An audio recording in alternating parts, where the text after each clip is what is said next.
ज्ञान बच्चों, कैसे आप? उम्मीद है आप लोग अच्छे होंगे, अच्छे से पढ़ रहे होंगे। अभी तुम जो 6 क्लास का चैप्टर चल रहा था उसकी एक्सरसाइज करा दी थी, एक एक्सरसाइज बची है। जो एक्सरसाइज करा दी उसके सारे कॉन्सेप्ट हम पहले सीख चुके थे, इसलिए लगातार एक्सरसाइज चल रही थी। अब एक जो आखिरी एक्सरसाइज बची है उसके थोड़े 2-3 कॉन्सेप्ट बचे, बहुत इंपॉर्टेंट है। पहले तो मैंने सोचा कि आपको कॉन्सेप्ट बीच में बता दूं और सवाल को हल करा दूंगा, एक एक्सरसाइज समाप्त हो जाएगी।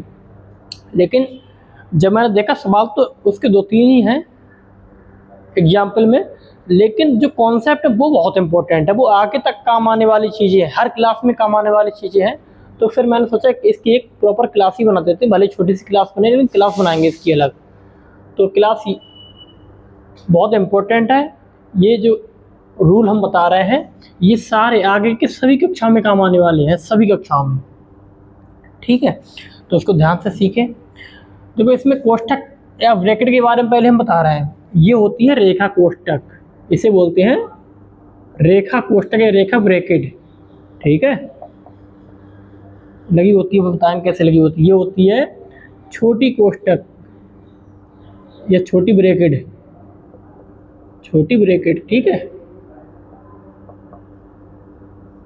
इसे बोलते हैं मझली, मझली कोष्ठक, मझली कोष्ठक, ठीक है। और इसको बोलते हैं बड़ी कोष्ठक, बड़ी ब्रैकेट, बड़ी कोष्ठक, बड़ी ब्रैकेट। अब सवाल में इसका कैसा प्रयोग करते हैं आप कहोगे, ये तो पता है, चलो हो गया।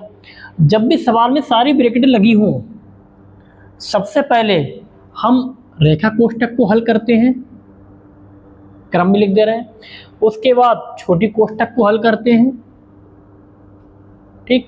उसके बाद मझली कोष्ठक को हल करते हैं और सबसे लास्ट में बड़ी कोष्ठक को हल करते हैं, ठीक है। ये हमारा क्रम होता है सवाल को हल करने का। अगर हमने ये क्रम तोड़ा तो हमारा आंसर गलत आएगा, इसीलिए ये बहुत इंपॉर्टेंट है। आगे की जो कंपटीशन एग्जाम हम जो देते हैं ना, कोई भी भर्ती परीक्षा हो गई, पुलिस है, रेलवे है, और जो भी भर्ती परीक्षा है, टीचिंग की है, उन सब में सवाल आते हैं। और ऐसे सवाल आते हैं कि लगता है देखते सवाल हल कर लेंगे, लेकिन हम इन चीज़ों का जब ध्यान नहीं रखते हैं तो हमारा आंसर गलत आता है। हमें इन चीज़ों का ध्यान रखना पड़ेगा, तभी हमारा सही आंसर आएगा, ठीक है। हम सवाल करते हैं इससे रिलेटेड, ठीक है। अब देखिए इस क्वेश्चन को हल करेंगे। हमने आपको बताया था सबसे पहले रेखा कोष्ठक को हल करते हैं, फिर छोटी कोष्ठक को हल करते हैं, फिर मझली कोष्ठक को हल करते हैं, फिर बड़ी कोष्ठक यानी ब्रैकेट को हल करते हैं, ठीक है।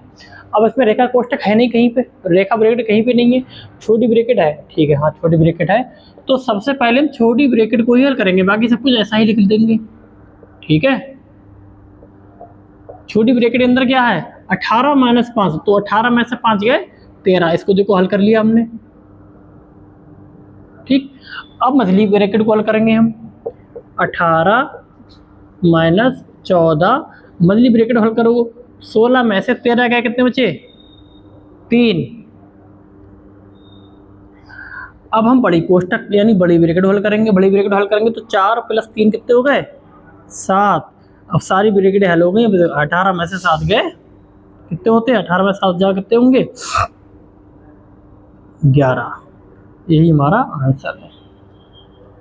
अगर हम पहले कह देते हैं चलो हम ये हटा लेते हैं बड़ी ब्रैकेट, तो आंसर हमारा गलत आता। 18 - 4 हम करते तो कितने हो जाते, 14। फिर हम कहते इसको हटा दो, अब इसको हटाने से कोई प्रभाव पड़ता नहीं, फिर इसको ही हल करना पड़ता, ये आ जाता 13, 13 में से 3 जाते 3 और 14 - 3 17। आंसर हमारा 17 आता, जो कि गलत होता। इसलिए स्टेप बाय स्टेप करते हैं आंसर, मतलब इसको फॉलो करेंगे तभी आंसर सही आएगा। अगर हमने कोई भी नियम तोड़ा, कोई भी ब्रैकेट पहले हमने ब्रेक करी कि हमने पहले मजलिक कर लेते हैं या इसको कर लेते हैं, इसको किए बिना क्रम तोड़ा तो आंसर गलत ही आएगा। इसलिए क्रम ध्यान रखना, सबसे पहले रेखा ब्रैकेट, फिर छोटी ब्रैकेट, फिर मझली ब्रैकेट, फिर बड़ी ब्रैकेट, ठीक है।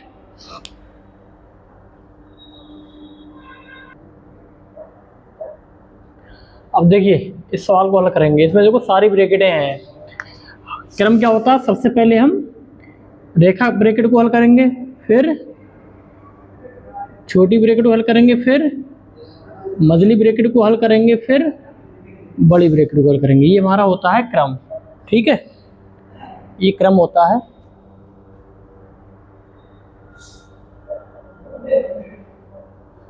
तो सबसे पहले रेखा ब्रैकेट को हल करो, 14 माइनस बड़ी ब्रैकेट 12 माइनस मझली ब्रैकेट 9 माइनस छोटी ब्रैकेट 7 माइनस रेखा ब्रैकेट के अंदर क्या है 6 माइनस 2, यानी कि 6 में से 2 गए 4, ये हल हो गई छोटी ब्रैकेट। बड़ी ब्रैकेट मतलब मझली, फिर बड़ी ब्रैकेट। अब मझली ब्रैकेट को हल करेंगे, छोटी ब्रैकेट को हल करेंगे। हम छोटी ब्रैकेट को हल करेंगे तो 12 माइनस मझली ब्रैकेट 9 माइनस छोटी ब्रैकेट हल करेंगे तो 7 माइनस 4, यानी कि 7 माइनस 4 कितने बचेंगे 3। मझली ब्रैकेट बड़ी ब्रैकेट 14 माइनस बड़ी ब्रैकेट 12 माइनस 9 में से 3 गए। अब मझली ब्रैकेट को हल करेंगे, 9 में से 3 गए कितने बचे 9 में से 3 गए कितने बचे 9 में से 3 जाएंगे तो 6 बड़ी ब्रैकेट। ठीक, 14 माइनस 12 में बड़ी ब्रैकेट को हल करेंगे, आखिरी ब्रैकेट रह गई है तो 12 में से 6 गए कितने बचे 6, कोई ब्रैकेट नहीं बची, 14 में से 6 गए कितने बचे 8। यही हमारा आंसर है। अगर इस क्रम के अलावा हम कोई भी इस क्रम को अगर जब भी हम तोड़ेंगे हमारा आंसर गलत ही आएगा, इसलिए इस क्रम को याद रखना। ठीक है,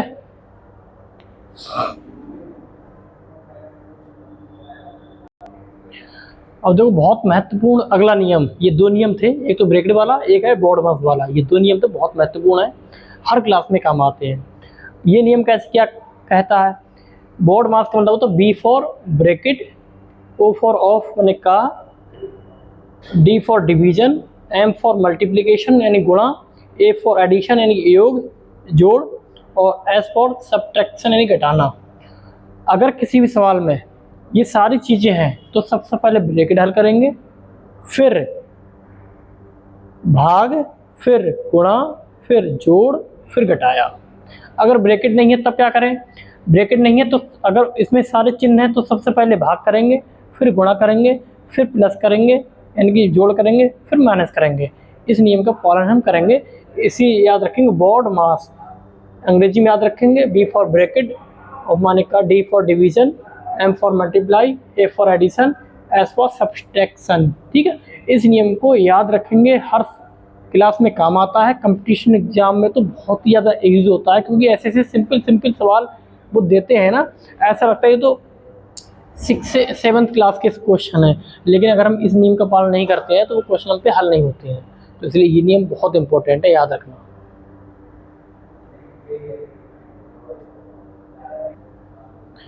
अब देखो इस क्वेश्चन को हल करेंगे, इसमें सब कुछ है। तो हम क्या करेंगे, पहले ब्रैकेट हल करेंगे। ठीक है, ब्रैकेट का मतलब है, देखो ये ब्रैकेट एक संख्या ब्रैकेट नहीं होती, ब्रैकेट होती है ये वाली।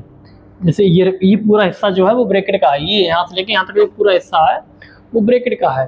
तो हम सबसे पहले ब्रैकेट हल करेंगे, ये माइनस के 12 प्लस माइनस का 6 भाग 2 माइनस ब्रैकेट के अंदर। ठीक है, तो यहाँ पे हो जाएगा माइनस माइनस प्लस, और 5 चौक 20। ये क्या हो गया, देखो छोटी ब्रैकेट, फिर मतलब मझली ब्रैकेट, फिर 2 माइनस छोटी ब्रैकेट के अंदर क्या 5 माइनस 3 है ना, तो माइनस के ज़्यादा हैं, माइनस का बचेगा 2। ठीक है, तो मझली ब्रैकेट, फिर ठीक, फिर माइनस का 12, ऐसे भी इसको हटा भी सकते हैं चाहे तो, माइनस का 12 प्लस माइनस माइनस का 6 भाग 2 माइनस 20 माइनस, अब 2 माइनस माइनस प्लस का 2। ठीक, फिर माइनस का 12 माइनस का 6 भाग 2 माइनस, यहाँ कितना बचा 20, और 2 और 2 4, ठीक है।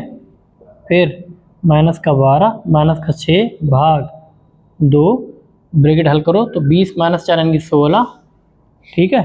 फिर माइनस का 12, अब भाग करेंगे तो 2 से भाग करेंगे 6 को, 2 3 6, माइनस का 3 और माइनस का 16, ठीक है। माइनस का 16 कितना आ जाएगा, माइनस की सारी संख्या हैं जुड़ जाएंगी तो 6 3 9, 9 2 11, 1 1 2 और 1 3, माइनस का 31, यही हमारा आंसर है, ठीक है। सही है। देखो यहाँ पर ये 3 पता कहाँ से आया, अब हम देखो यहाँ पर कोई भी ब्रैकेट नहीं है तो सबसे पहले हम भाग करेंगे, भाग करने के बाद गुणा करेंगे, गुणा है नहीं, गुणा के बाद जोड़ करेंगे, जोड़ है नहीं, फिर घटाया करेंगे, घटाया रहेगा वो हमने कर दिया, ठीक है। आंसर हमारा ये आ गया, बिल्कुल सही आंसर, ठीक है। अब कोई भी एग्जाम्पल नहीं है, अब 4 एग्जाम्पल करवा दिए हमने और कौन से बता दिए हैं। अब आपके पास होमवर्क के लिए है अभ्यास